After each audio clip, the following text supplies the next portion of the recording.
ৰিয়াঞ্চৰো সেয়া সেই হস্পিটেলতে আছে, তেখেতো ইমান এটা দুখ পোৱা নাই বুলিহে, গাড়ী চলোৱা মানুহে নাই। এতিয়া এই বোলো অট'খনতে যাওঁগৈ আৰু কি যে হৈছে আৰু ঘৰখনতে সঁচাকৈ। ইয়াৰ যে 2 দিন হৈ গ'ল হুঁচ অহাই নাই, কি যে হ'ব নহয় বৰ চিন্তা লাগিছে। শাহুমায়ে যে এটা ভাত পেটলৈ দিয়া নাই, আজি খিচিৰিকেইটা যেন তেনে খুৱাব লাগিব, নহ'লে বৰ বিপদ হ'ব। পাপা তুমি? কালি তই সেই খবৰটো দিয়া পা ৰাতিপুৱাই ওলাই আহিছোঁ আজি। ইমান বেয়া লাগি আছে।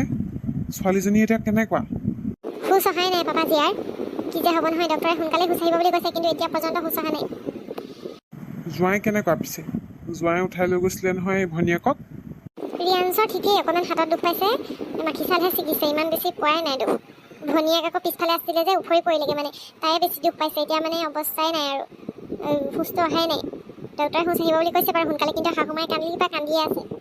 ইচ কেনেকৈ হ'ল ঘটনাটো? কি হ'ল? মই ফোনত একো ধৰিবই নোৱাৰিলোঁ। পটককৈ কাটি দিলি যে কালি তই। ইফালৰ পৰা